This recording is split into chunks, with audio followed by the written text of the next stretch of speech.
and then that guy. So he's got to get that arm extended after contact. So getting them to conceptually understand that we want to hit through three balls. And so sometimes what I'll do is I'll just get a tee out in front, and I'll just say, I want you to hit that ball, but I'm going to keep him in a position of in a stance as if he's hitting this ball. Okay? Yes? So lots of kids, maybe because of their age. Up to the net, and then from there I have them take a swing. And so if I get inside it and I lead with my hands, I'm going to be able to clear that net with no problem. If I get long and extended, I'm going to take that net out and I'm going to hit it. So if you get a kid with a long swing, which is probably honestly about 80% of your players, that's a good drill. So you might as well differentiate what knuckle. Where'd Kyle go? Come here, big guy. We're going to work together.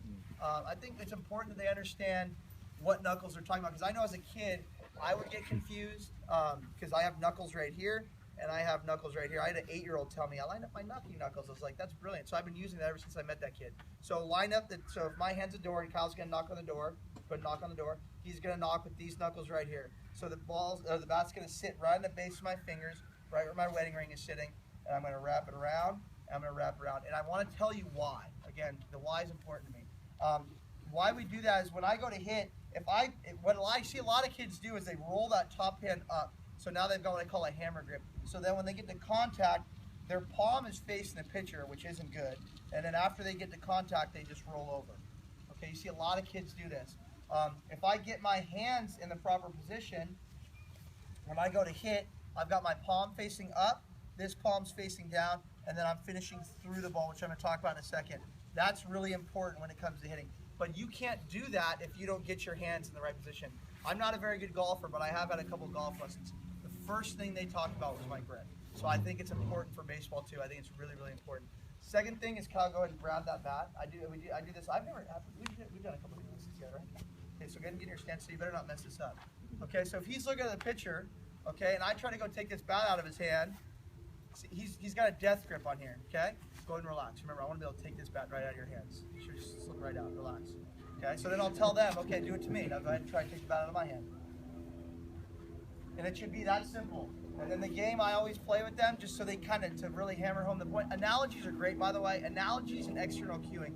There's been a lot of research done. Again, I know this from my strength and conditioning background. External cueing is going to be way more helpful than internal cueing. So what I mean by that is instead of saying, hey, take your hands to the ball, say, hey, I always use the analogy, pretend like you're going to hit your sister with a towel. Okay, that's the difference between internal and external cue. Like, they can't really feel that, but they can picture, they can imagine. So anytime you're in doubt, think of an analogy that you can use, and that'll be helpful for the kid. Okay? So then in the game I play with them is put your hands on top of my hands. Okay, and I'm going to do that. You played this game before? Okay, so when he's doing this, his hands have to be relaxed to do it and to move his hands quickly.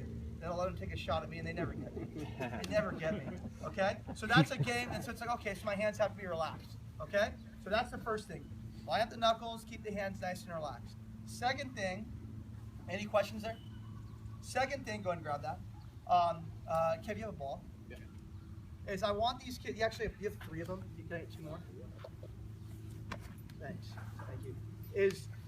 This, again, my dad was an okay coach. He wasn't a great coach, but he did teach me this. Is one of the best things I learned as a hitter is I want to take my knob to the inside part of the ball. What I see with most kids is they have long swings, really, really long swings. So they know that the barrel's down here, and they know that they want to hit the ball off that. So they think about that. And I don't want them thinking about that. I want them thinking about their hands and what their knob's doing. So when Kyle goes to hit that ball, Kyle, I want you to stride. You're not going to swing because I'm pulling the ball. I want you to take a stride. I want you to take your knob to the ball. Okay, so now, see, that's really good. See how his hands are in tight to his body? So this is a short swing. He's got a little bit of bat lag, which is great. If you guys have that coach's eye, you can show them, look at your bat. You're staying inside of it. You got good bat lag. And then he's going to come here to contact. Palm down, palm up. Awesome. And then he's going to finish. Okay? So think about taking that knob to the ball.